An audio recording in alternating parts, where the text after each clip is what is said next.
On today's Daily Tea, former MP and Tory leadership candidate, Penny Mordaunt. I'm going to be talking about what went wrong, what's still going wrong, and how we put it right. And of course, holding a big sword. I hope that I will be assisting Prime Minister Kemi Badenoch in implementing her deeply thought through, highly effective policy of reforms that the nation needs. And I hope that the nation would be given the leadership that it is absolutely crying out for. I mean, last weekend, those people on the streets of London, there were some wrong uns in there, sure, but the bulk of them, the flag is not a symbol of hate. It's a symbol of love and a huge desire for this nation to do well.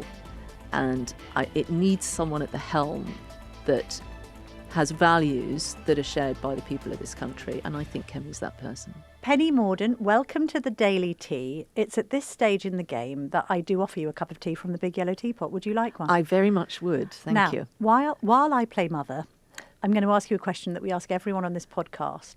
Who, alive or dead, would you most like to have a cup of tea with, and why? And then I shall come over and pour while I'm not on the microphone. Marvellous. Well, I think Galileo. One of my hobbies is I'm an amateur astronomer, and I thought he is the most amazing man, not just a brilliant man, but a brave man as well.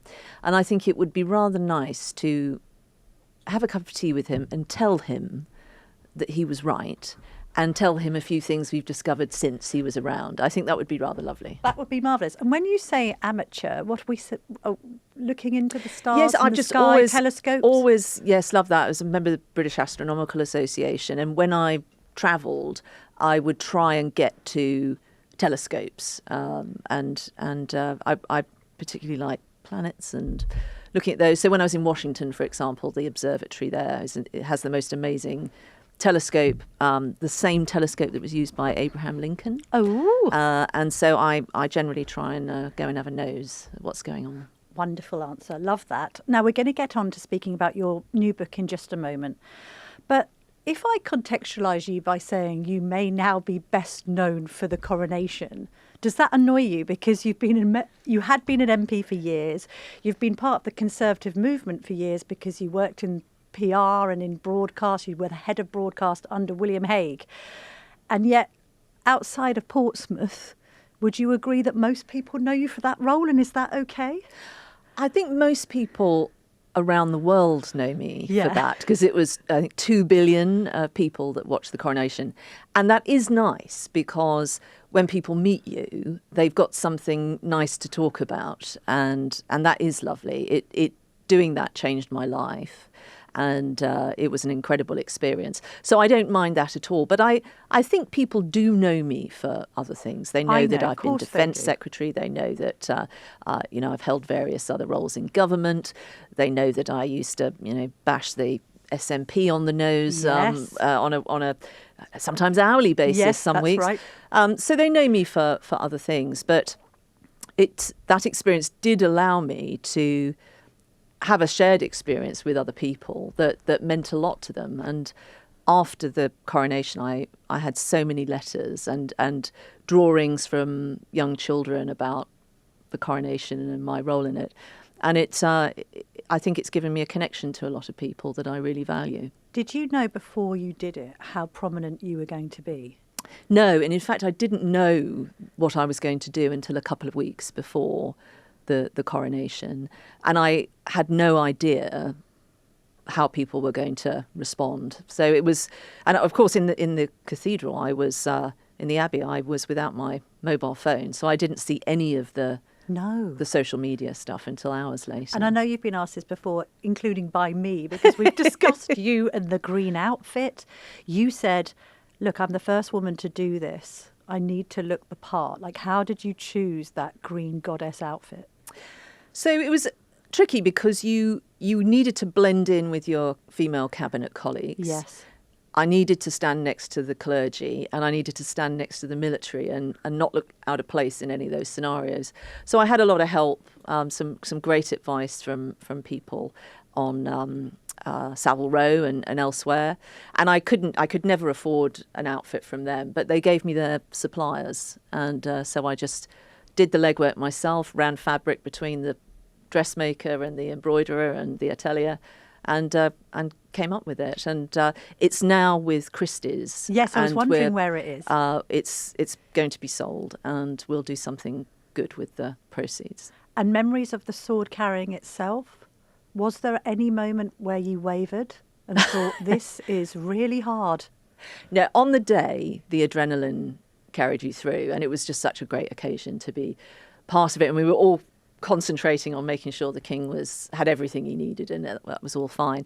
The back-to-back rehearsals, while the clergy argued about particular blocking and what they did in 1953, whilst me and my fellow sword carriers were stood there. That was quite emotional. Oh wow! So they're doing retakes, and you're standing there yes, carrying sort of 8 hours. But you did say you had taken preventative painkillers. Yes, I did. In fact, the lot of us did. I mean, Stuart Peach, who was carrying the Sword of Mercy, has ejected from an aircraft and is a physical wreck. So I think one of the other chaps had a back brace on, and on the day, I mean, the thing that you won't have got from the television was the scent of the flowers in the Abbey. It was phenomenal until you got to our corner, and then the flowers faded and the smell of Voltarol and deep heat took over, and we were. But it was we were all so proud to do it. Did you have anyone in your mind as you were doing that? Because, not to get emotional too quickly, but you lost your mum when you were quite young. And I would just imagine in that moment you're sort of trying to make someone proud. Who were you thinking of when you were doing it? Well, or the nation, I think maybe? I wanted to make the nation proud. And Yeah. I think that's why I went to such efforts and why we all rehearsed for non-stop for 2 weeks. And, you know, I mean, I got plaudits for standing for a couple of hours. There were some people on parade that day that were standing for 13 hours. So we all did our bit, and I think we did do the nation proud. Why did you get into politics in the first place? You're sort of born into a military family. As I've just alluded to, you had quite a difficult childhood, or at least teenagehood, because you lost your mum from breast cancer when you were 15. That must have awoken you to what life can really be like and how hard it can be. I think I've also read somewhere that you were motivated to get involved when you witnessed the suffering that was going on in Romanian orphanages. Just to take me on the beginnings of your Tory journey.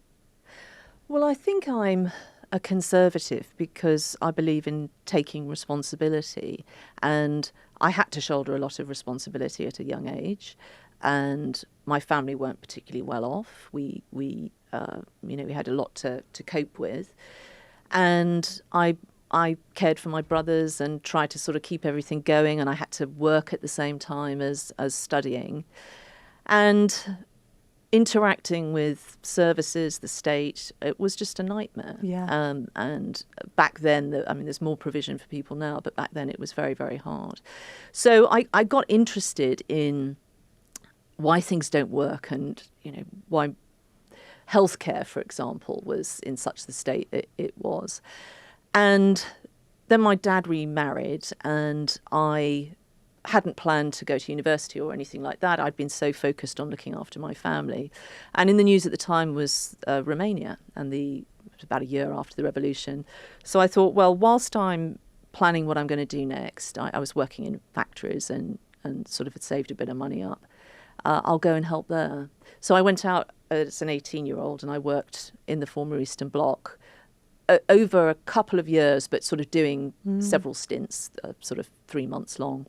And it had a huge effect on me because I could see the effect that the Ceausescu regime had on people. I mean, not just the fact that there were these children who'd been abandoned because they weren't considered to be perfect enough in these, they were called orphanages, but they were really killing houses. Yes. But it was also the attitude of people living 100 metres away from them that didn't see them as human beings. And that taught me that politics is an incredibly potent force. For there, it was being used for, incredible ill, but I could see how it could be used for incredible good. So I got interested in politics, but I never thought I would ever be a politician. I always thought I'd work behind the scenes and work for campaign organisations. So why the Conservatives then? Because I suppose you could be exposed to the horrors of the Romanian orphanages and go in another direction and go towards Labour and think that sort of state intervention was the best idea. Why Toryism, so to speak? Because I think it is about taking responsibility for things, having agency and having effect, and valuing every human being. I think that's what my party is about. It is, again, I think because of some of the experiences I had, it was clear to me that, families, if they'd got more money, they were going to do better, they'd have more opportunity and choices, that families were better making decisions about their future and having choice and options than the state. And so I think also if you're brought up in Portsmouth and you've witnessed the Falklands War and sacrifice and duty, you also feel a connection to your nation. And the Conservative Party, that's what it means to me. It does mean service. It means having a connection to other people in our country and wanting the whole nation to do well. So that's it at its most basic form, but I think that's why I was attracted to the Conservatives. And then in my experience at university and encountering the opposition confirmed that I did once go to a Labour conference. I was involved with student politics and I went to a Labour education conference as was involved in the NUS.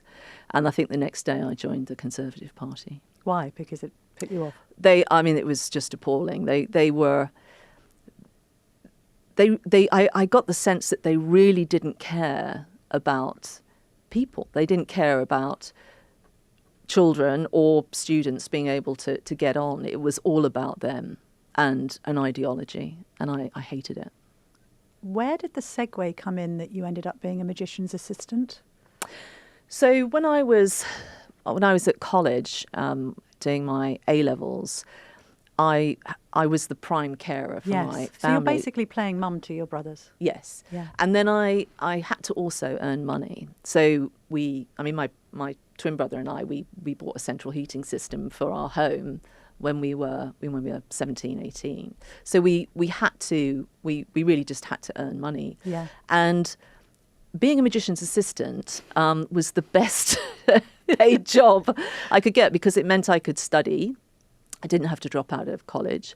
And so Friday and Saturday night, when my mates were doing something fun, I was doing 3 shows a night around the country. Did you enjoy it? I appreciate it was a means to an end. It was, I'm the sort of person that can muddle along and find any situation cheery.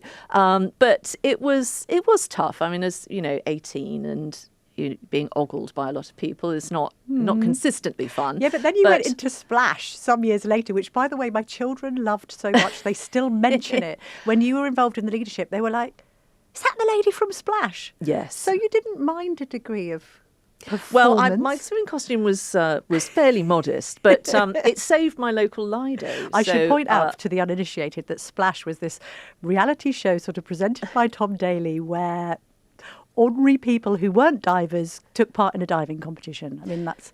Yes.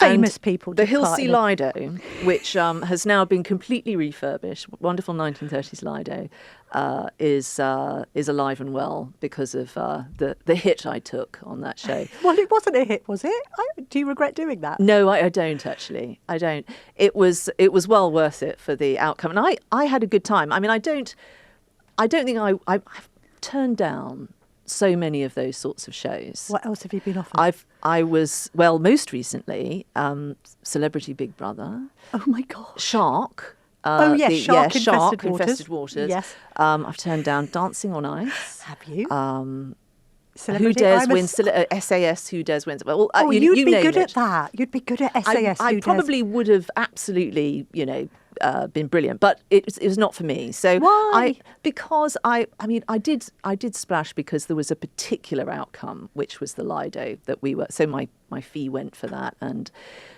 we at a critical moment, if we hadn't been able to do a community asset transfer and save the building. It would have been gone. And it's a very rare Lido, which is now completely modernised. It's fantastic. I had no idea that was the backstory to you doing this. Because Yes, obviously people yes. assumed you were doing it to improve your profile. No. It was very focused on that. But all the other shows, which are, eating grubs and, I think the nice thing about Splash was you were learning a skill. And I mean, it was great. I loved it. It was we got the Olympic coaches to teach us how to highboard dive. I mean, but have you highboard dived since? No, because there is a dearth of high 10-metre boards.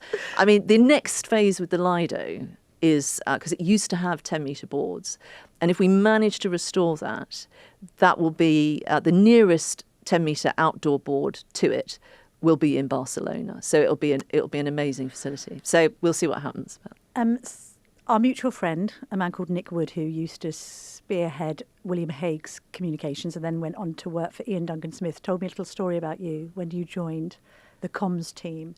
And he said that what impressed him about you is you had to do the early shift and you had to walk 5 miles, get on a bike, get on a bus. Do you remember these days? Yes, I do. And I thought that's interesting. What does that tell us about Penny Mordaunt? So at that point, when you'd left uni and you got into sort of conservative communications, were you even thinking then, look, I would like to run for office? How did that come about?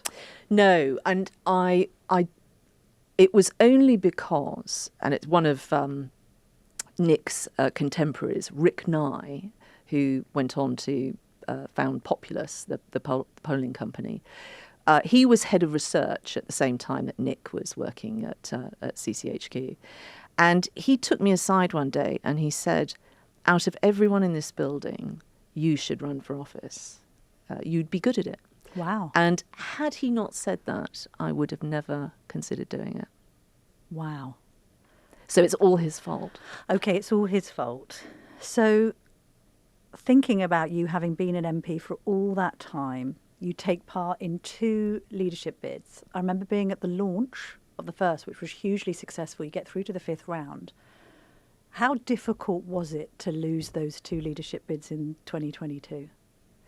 So I think when you're in the moment, you're so busy, you're carrying on. I mean, I've always had the focus about what is in the interest of the party. I think I was right to run in the first contest. Yeah. I think we would. Well, I would say this. We would have had a different time of it had I managed to get through. And very sadly, fell at the last hurdle in that first contest. When you say that, are you saying Liz Truss won it and it almost instantaneously went wrong? I mean, you're saying that the path wouldn't have been quite so rocky under Penny Mordaunt as Prime Minister. I think that the economic programme that I had put together with Gerard Lyons would have done things that I think the nation needed. We had not been the party of business for a very long time. And yes. I think the priority for me was really ensuring that business had the brakes that it needed. But it was critical, and I spent a lot of time with Gerard at the time, working out the sequencing of how to do this. And when I could no longer, I was out of the contest, he went on to advise her and advised her not to do what she then did. And I think that was, it was obviously a very difficult time for the country. It was a moment of immense political turmoil, and I write about it in the book, us losing the Queen at the same time. It was just dreadful for the country. So that to me was terribly sad because I just saw, there was such an opportunity there. Why did you back Liz Truss and not Rishi Sunak? Because I felt that Rishi's strengths were not campaigning. And I felt it was incredibly important that the nation had a really strong narrative. I think that that's part of our issue now, that we've lost the sense of the stake that we have in the nation and the nation has in us. When we have inward investment into this country, it should mean something to every household. It should mean something to people's disposable income or their retirement age, that people should be cheering about that. And I think we've lost that connection, particularly around business and those people that take risks to create opportunities and wealth for us all. And I think it was important that we had the best person we could possibly have to tell that story, and that was how I made my choice. And at that time in 2022, what part of you thought that the Conservatives might already be lost? You know, it's post Boris Johnson, COVID's been mismanaged, at least in the eyes of the public, Partygate. He does that curious thing of moving you on from defence. You've been there for 85 days. It's quite seminal to have a woman in the role. You're steeped in sort of military history and the history of Portsmouth and a passionate advocate for the armed forces. He clearly wanted Ben Wallace in, OK, fair enough. I mean, was that very hurtful to you? No, I mean, I have great respect for Ben, and I think he did a good job. And I hope he feels this, everything I could to hand over to him and give him every chance of having a good start. And I can't complain that Boris didn't. You didn't have a good crack of the whip, did you? Well, I had 85 days and I made everyone count because I knew I may not have long in the job, but I just could not. I get on with Boris. I didn't resign when he was in post. I've always tried to support him, but I just felt I couldn't support him as PM because I just had doubts about what he would do when he was in. Yes. And you know, that's a choice we have to make in all these contests. But no, so I can't complain about that. And having worked with him, Truss, Sunak, May, can you tell us anything about those PMs without, I know you won't want to be indiscreet and disloyal, but is something misunderstood about how hard it is to be Prime Minister? This is a job that you wanted. Is there any insight you can give us into that whole tumultuous period that you had, frankly, a front row seat for? Well, look, I think for all of those people, I think they did their best. And so I've no ill will or ill feeling towards them at all.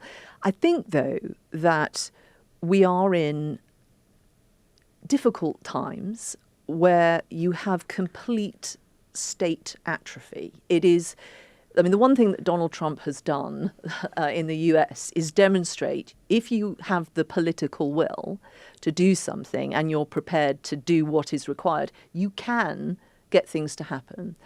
And I think the public are looking at what has happened over the last year and successive Conservative administrations. And it seems that whoever is in, whatever their political hue, whatever their flavour of conservatism, they haven't been able to get things to happen as they would wish. And the totemic issue is obviously the issue of small boats. And so I've watched prime ministers try and get things done. I've thought deeply about what are the things that need to change for us to actually become an effective, capable nation. Again, that's why I wrote Greater.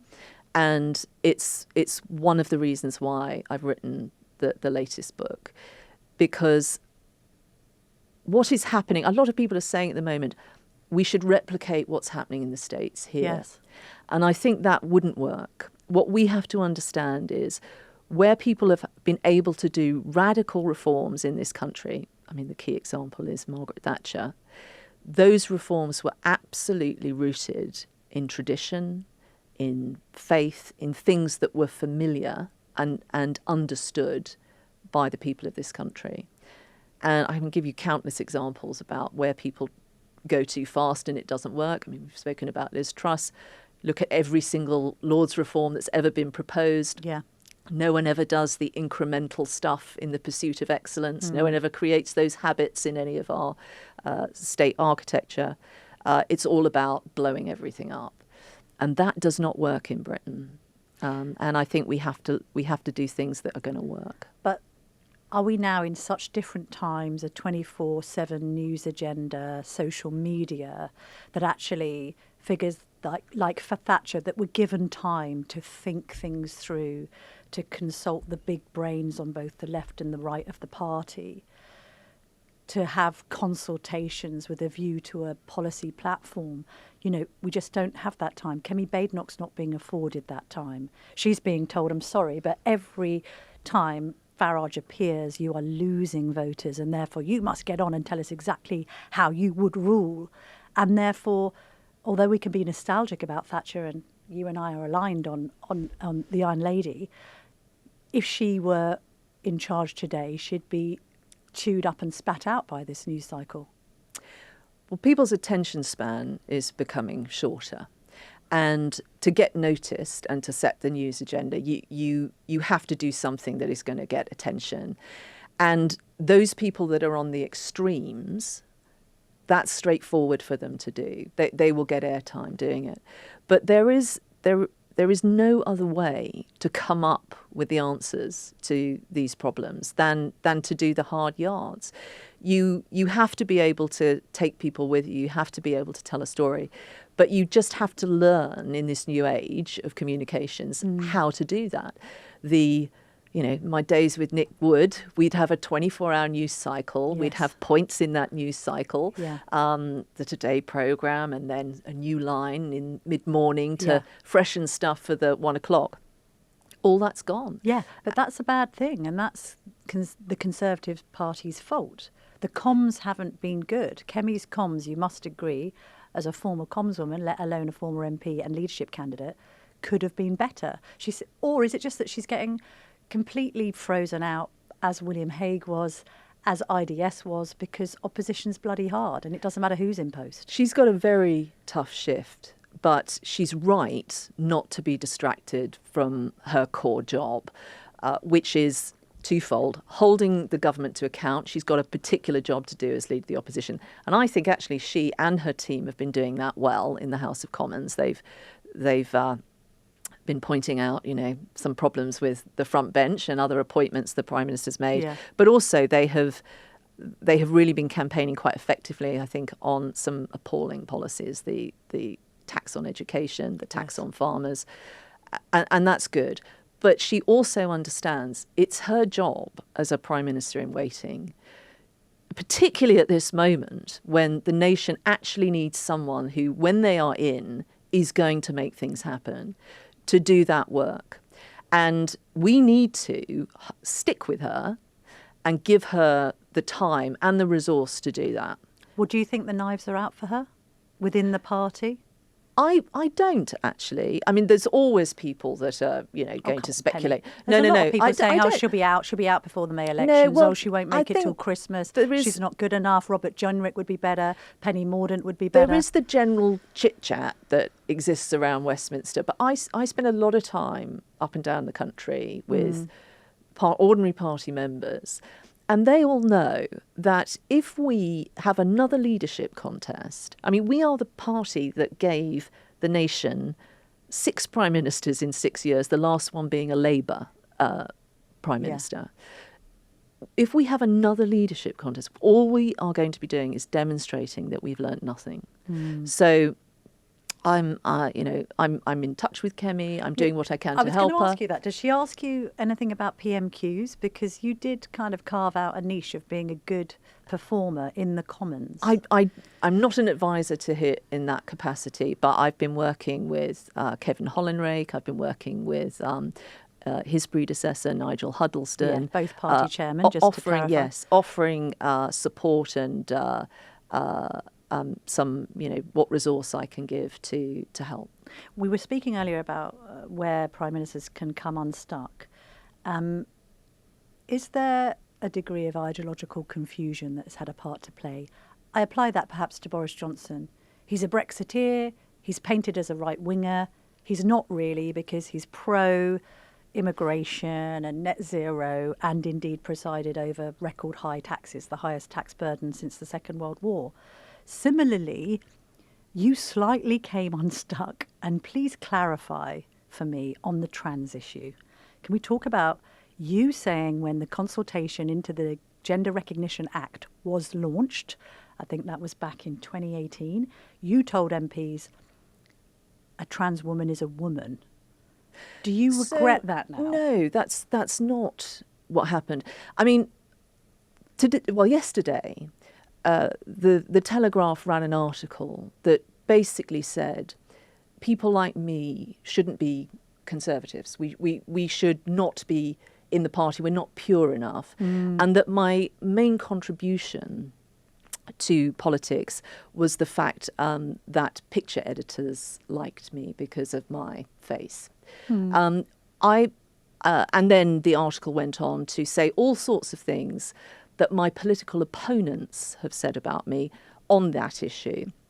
I think the clip you're referring to was actually me taking through a bill, not my bill, it was actually the Prime Minister's bill. And it was not a bill that I'd written. I was given it a few hours before I took it through the House. And we were doing some things that could be said to be detrimental to trans people. Yeah. In fact, I altered the language in that bill because it was talking about maternity rights.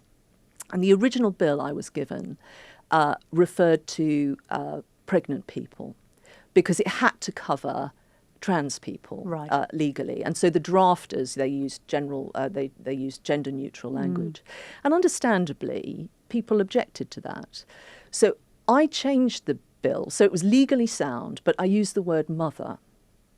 So that's what I did. And that seems to be a perfectly reasonable thing to do.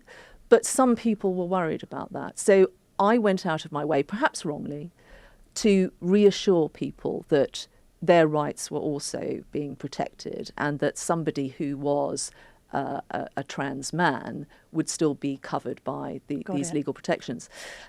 I mean, the article that the Telegraph ran about me yesterday didn't mention that I was the first minister to hold an inquiry and raise concerns about the volume of girls going through trans services, a 4,000% increase. I set up that inquiry. I was the first minister to engage and talk to Fair Play for Women and take their views into account. And I also, when I was Women and Equalities Minister, rejected the call for the gender recognition process to be split off from healthcare. So my views on trans issues are, I think, very sensible. Yes. I just have never found it necessary to say disparaging things or abuse a vulnerable group of people. I totally understand that. And I'm afraid it is part of a campaign. I mean, it doesn't worry me that. What does worry me is when, not your paper, but another paper said that because my family were Catholic and that my grandfather had fought in both world wars for the Irish regiment, that he was a member of the IRA. I mean, there's just so much guff out there, Camilla. But also I think the time when statements like trans women are women were made was a different time to sort of now. Would you say that now? Would you say trans women are women? No, because that was in a particular context, and we were talking, I mean, the clip from the House of Commons is about a legal context. Yes. So no, I mean, I think we've moved on, and I think we've had some good rulings on that issue, and that we've got some clarity on those issues. But no, I mean, I think it's important to explain a context, but also to tell people what my views are and my record is, because it is not, I'm afraid, as is being painted and has been painted for some time, by a very small group of particular individuals. And clarify one more thing for me. Did you ever tell Cabinet that you thought transgenderism was the biggest issue of our time? No, I mean, this is the recollections of Boris Johnson. And I would just put it in that context. Okay. I did, under Theresa May, present a paper on these issues, but I also think that those issues were important to talk about. The issues about the volume of girls going into transition, it was a 4,000% increase. And there were some very concerning things. We didn't have good data either. My researchers at the time were trying to get information out of the Home Office and others about the numbers of people who were making use of some of these services, and it was impossible. So I do think those issues were important. I think that if we gripped them earlier, it would have been better. What was in it for Boris to say that then about you? Does he see you as a rival? You'll have to ask him. I've no idea. But what I would say is, it's always good, and I think particularly as a journalist, you've always been very fair to me on these issues. Others have not. But go and talk to the person that you're writing about, or you're trying to find out their views. Maybe ask them. I know it's a controversial suggestion, but go and do that. And if you're relying on what other people are saying, who may not have that person's best interests at heart. I'm interested in that remark you made about your looks being analysed.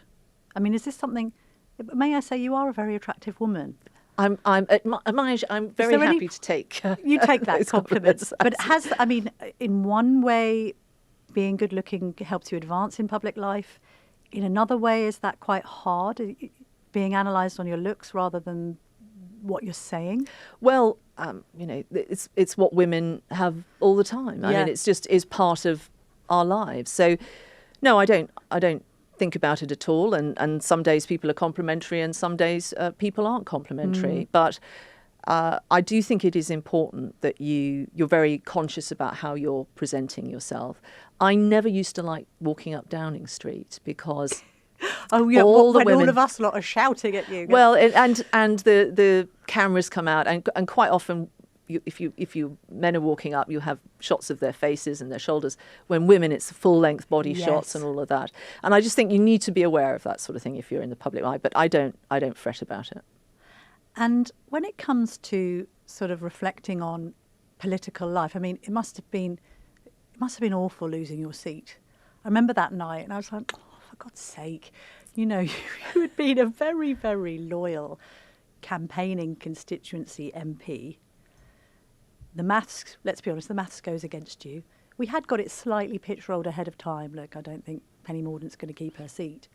Tell me about that moment. What's it like on the night? It was hard. I mean, I literally just carried on, but it's very hard for your team. I mean, you've got this amazing campaign team, but obviously as an MP, if you lose your job, your staff lose their jobs. And we had polled the seat at the start of the campaign, and we were expected to win by about 5%. And the thing that did it for us was D-Day. Yes. Because if you, people listening to this podcast, they will all know what I'm talking about. It was a big thing across the country. I cannot begin to tell you what that was like in Portsmouth. But what was it like for you? You're going on the doorstep. He's dropped this absolute clanger in leaving the commemorations early, Rishi Sunak. What are you then saying to yourself, saying to the voters, saying to your team? Are you then tearing your hair out? I think you just have to be honest with people. I mean, I think people kept faith with me. They knew me well in Portsmouth. They knew, I'm a Navy girl. They knew that had I been in that position, I would not have done that. So people weren't being unkind or unpleasant to me on the doorstep. They were just saying, we just can't vote for your party, and so it wasn't difficult on the doorsteps. But I just think it was exemplary of how far adrift the party as a whole had and the operation. But there's such a bitter irony that you lose your seat because Rishi Sunak leads the D-Day commemoration early, which is something that you would never have done. That's quite hard. It is, but democracy is never wrong, as I said on the night. And of course, if we were miles ahead, I could have probably weathered that particular dent. But as I said, people couldn't think about the future. They were thinking about the here and now because they were frightened. They were frightened about the cost of living. They were frightened about accessing healthcare. And if we were in government and we'd made people feel that way, we didn't deserve to win again. But then here's a question. Are you a sucker for punishment? You want to get back into this world, Penny Mordaunt. I know I do. You've got ex-prime ministers sniping from the sidelines. You've got people analysing your looks, whether they're good, bad or whatever. You go out on the stump and you've got your own leader undermining you during an election campaign because of D-Day debacles and what have you. And you have said you want to get back into all this. I do, because despite some downsides to the job, it is an amazing thing to do, and you can have a real positive impact, both on the nation, but also on the area you represent. I mean, when I got elected in 2010, Portsmouth was in the top 10 crap towns of the UK. There is such a list. And in 2022, it was voted second best place to live because we'd rebuilt schools, we'd saved the local Lido and the Wimmering Manor, and we'd got community assets and community centres. We improved healthcare. We improved education outcomes by some margin. We'd got £1 billion of investment into the city. So, I love that. And, so you're saying you want to run again there? Well, it is not up to me. I mean, obviously, Portsmouth is my home, but this business is luck and timing. So I have to go through.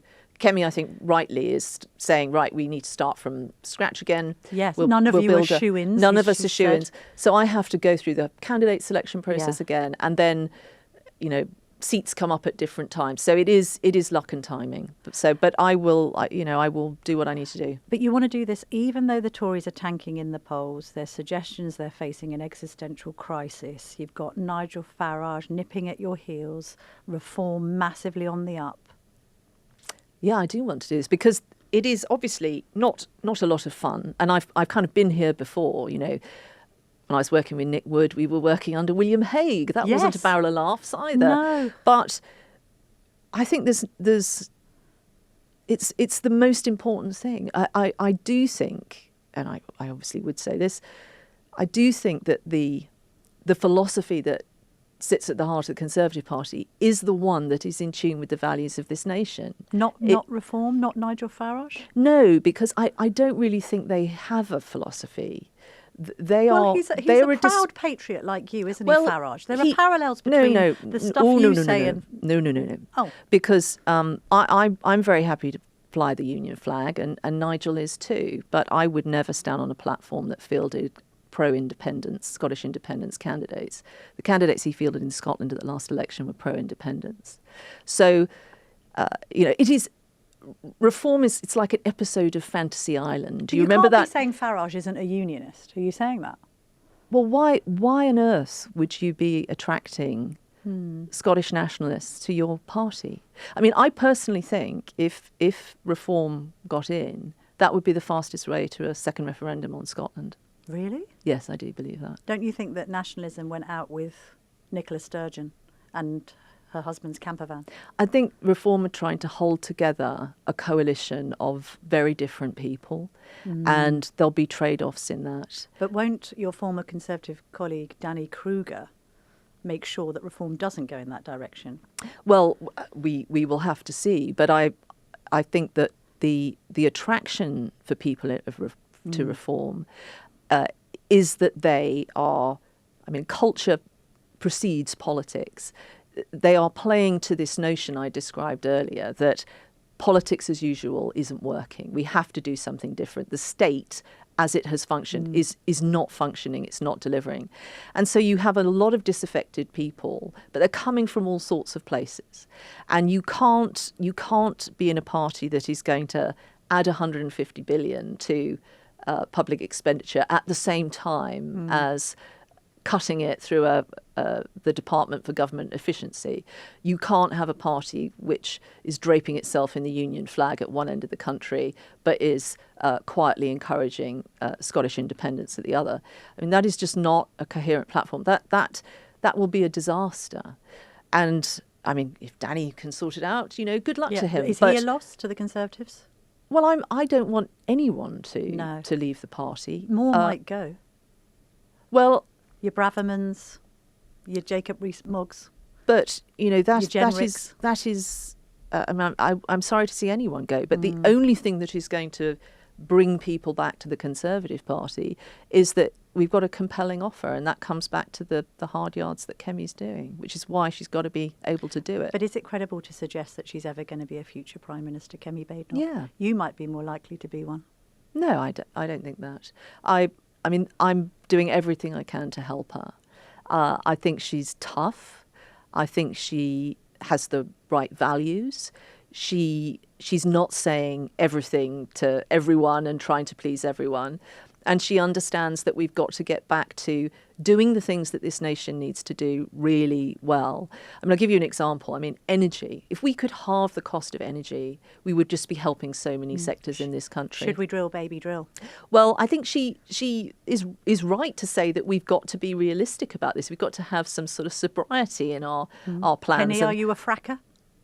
I think that in certain circumstances, yes. I mean, it needs to be led by the science, but we have got to diversify where we're taking our energy supply from, and I think the challenge of our age is bigger than net zero. I mean, across the world, we've got 2 billion people still cooking on paraffin stoves. I mean, we have the technology to solve these problems. That's what we ought to be excited about and focused on, and reducing the costs for people.